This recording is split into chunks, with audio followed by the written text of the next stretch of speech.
Unique Hindi shorted में आपका स्वागत है। डिक्टेशन स्टार्ट होगी 5 सेकंड बाद।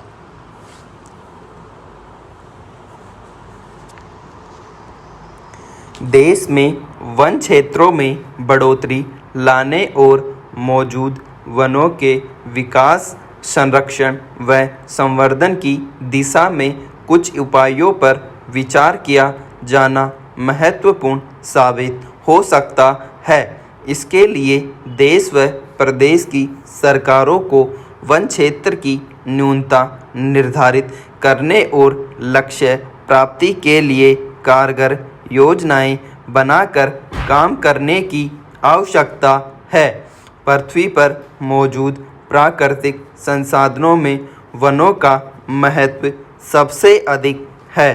प्रकृति के जलवायु नियमन में वनों की भूमिका सर्वोपरि रहती है। वनों से जहां वर्षा होती है, वहीं एक अच्छा वन क्षेत्र भूमिगत जल स्तर बढ़ाने में सहायक होता है। वनों में गिरने वाली सूखी पत्तियां सड़ने के बाद जमीन को उर्वर बनाती है। विविध वनस्पतियों, जड़ी बूटियों और जीव जंतुओं को शरण वनों में ही मिलती है। वनों की विविधता व हरियाली प्राकृतिक सौंदर्य में वृद्धि करती है। इससे वन पर्यटन को बढ़ावा मिलता है। कुल मिलाकर कहा जा सकता है कि जहां वन पर्यावरण के मुख्य आधार होते हैं, वहीं ये मानव आजीविका के प्रमुख स्रोत भी हैं।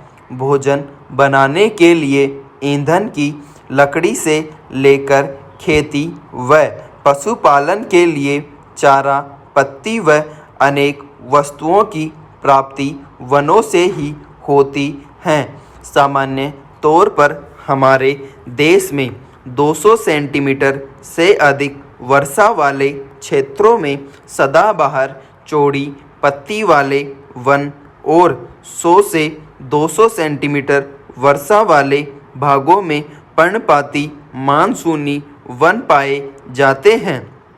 इन वनों में रोजवुड, सागवान, चीड़ व साल के वृक्ष पाए जाते हैं। जिन वनों में 50 से 100 सेंटीमीटर वर्षा होती है, वे शुष्क वन कहे जाते हैं और इनमें बबूल, खेजड़ा जैसी कंटीली प्रजाति के वृक्ष पाए जाते हैं। 50 सेंटीमीटर से कम वर्षा वाले क्षेत्रों में प्राय अर्ध मरुस्थलीय वन पाए जाते हैं। भारत के कुल वन क्षेत्रों में 93% उष्णकटिबंधीय वन और 87% शीतोष्ण वन पाए जाते हैं। इनमें से 95.7% वन राज्य सरकारों, 2.8% निगमों और शेष 1.5% निजी संस्थानों के अधिकार में आते हैं।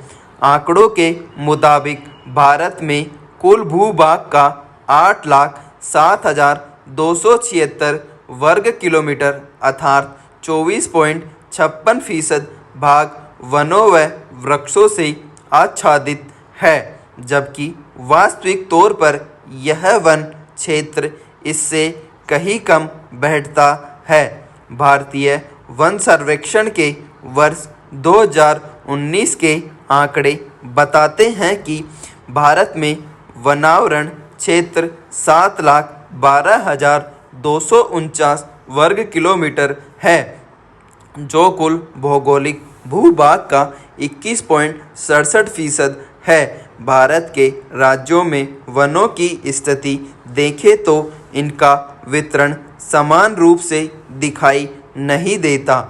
इसके मूल कई कारण हैं। राजस्थान, पंजाब, हरियाणा और गुजरात जैसे क्षेत्रों में अल्प वर्षा होने के कारण वन क्षेत्र बहुत कम है। हरियाणा व पंजाब में कृषि भूमि के विस्तार के लिए वनों का सफाया करने से वहां वन क्षेत्रों में कमी आ गई। पश्चिम बंगाल उत्तर प्रदेश व बिहार में भी यही स्थिति है।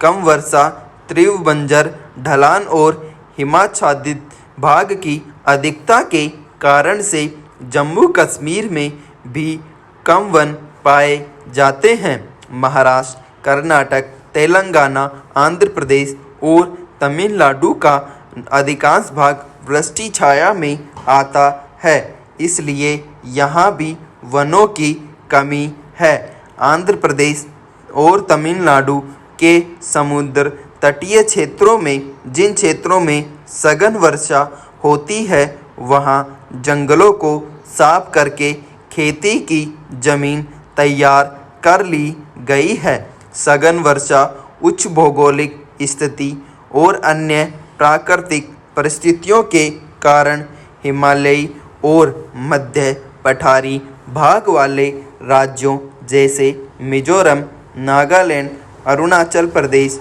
मणिपुर, मेघालय, उत्तराखंड, सिक्किम, त्रिपुरा, असम, हिमाचल प्रदेश और मध्य प्रदेश व ओडिशा में वनों का प्रतिशत देश के अन्य राज्यों की अपेक्षा अधिक मिलता है। वनों का स्थानीय समुदाय से हमेशा से घनिष्ठ नाता रहा है। देखा जाए तो ग्रामीण अर्थव्यवस्था के मुख्य आधार खेती-बाड़ी व पशुपालन सीधे तौर पर वनों से ही जुड़े हैं। वनों से ही ग्रामीणों को पशुओं के लिए चारा प्राप्त होता है। पत्तों की बिछावन से खेतों को खाद मिलती है। गैस की सुविधा गांवों में पहुंचने के बाद भी कई परिवार खाना बनाने में आज भी जलावन लकड़ी का उपयोग करते हैं। वन उपज से हर साल प्रदेशों को बड़ी मात्रा में राजस्व मिलता है। इमारती लकड़ी, लीसा, विरोजा, जलावन लकड़ी, वन भूमि व नदी किनारों में मौजूद उपखनिजों के क्षेत्र, जंगली जड़ी बूटियों व घास आदि राजस्व प्राप्ति के बहुत बड़े स्रोत हैं। ग्रामीण व आदिवासी समुदाय की अधिसंख्या आजीविका वनों पर ही निर्भर रहती है। वनों से जहां इन्हें अपने दैनिक खान पान के लिए विविध कंदमूल व फल आदि प्राप्त होते हैं, वहीं दूसरी तरफ वनों से मिलने वाले उत्पाद यथा जड़ी बूटी, शहद, गोंद, बिरोजा, तेंदुपत्ता और जलावन लकड़ी को इकट्ठा करने के कार्य अथवा उनके विक्रय आदि से स्थानीय ग्रामीण जनों को आय प्राप्ति होती है।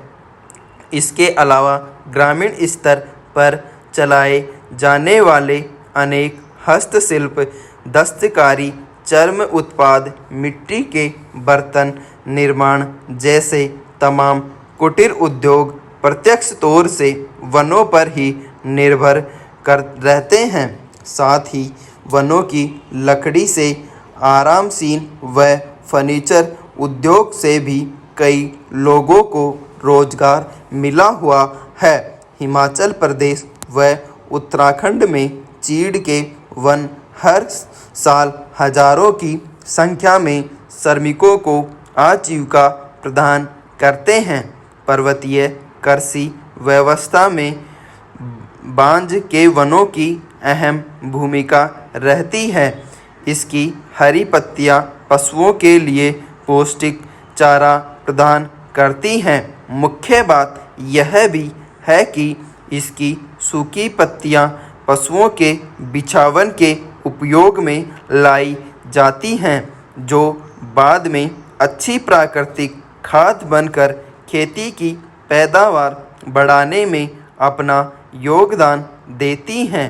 बांज की लकड़ी से अन्य काष्ठ ईंधन की तुलना में अधिक मात्रा में ताप और ऊर्जा मिलती है। ग्रामीण काश्तकार बांज की लकड़ी का उपयोग खेती के काम में आने वाले विविध औजारों के निर्माण में भी करते हैं। इसके अलावा वनों में पाई जाने वाली जैव विविधता, जीव जंतुओं की प्रजातियां व नैसर्गिक सौंदर्य वन पर्यटन व पारिस्थितिकीय पर्यटन के लिए पर्याप्त अवसर प्रदान करते हैं। वन क्षेत्रों में पर्यटन विकसित होने से स्थानीय लोगों को रोजगार भी मिलता है। पर्यटन की दृष्टि से भारत में राष्ट्रीय उद्यानों का महत्वपूर्ण स्थान है। पूरे भारत में इस समय 100 से अधिक राष्ट्रीय उद्यान, वन्य जीव विहार व संरक्षण आरक्षित क्षेत्र हैं, जिनमें हर साल हजारों की संख्या में देसी व विदेशी पर्यटक आते हैं। उत्तराखंड के जिम कॉर्बेट राष्ट्रीय उद्यान का उदाहरण ले तो यहाँ 2017-18 में करीब 2.5 लाख पर्यटक आए थे और इससे सरकार को खासा राजस्व मिला। देश में वन क्षेत्रों में बढ़ोतरी लाने और मौजूद वनों के विकास के संरक्षण व संवर्धन की दिशा में कुछ उपायों पर विचार किया जाना महत्वपूर्ण साबित हो सकता है। इसके लिए देश व प्रदेश की सरकारों को वन क्षेत्र की न्यूनता निर्धारित करने और लक्ष्य प्राप्ति के लिए कारगर योजनाएं बनाकर काम करने की आवश्यकता है। देश में आम जनमानस में वनों के प्रति विशेष रुचि पैदा करने और उनमें वनों के प्रति वैज्ञानिक दृष्टिकोण पैदा करने की ज़रूरत है। इसमें साथ ही वन कर्मचारियों को समय समय पर प्रशिक्षित किए जाने, वनोपज व वन दोहन की तकनीकी ज्ञान संबंधी शोध कार्य को बढ़ावा देने आदि से भी वन क्षेत्रों में वृद्धि के प्रयास किए जा सकते हैं। कई स्थानों पर बेकार पड़ी व खेती के अयोग्य भूमि में वृक्षारोपण किया जा सकता है। वन क्षेत्र की उस भूमि पर जहां अब वन नहीं है, उन स्थानों पर भी वन लगाए जा सकते हैं।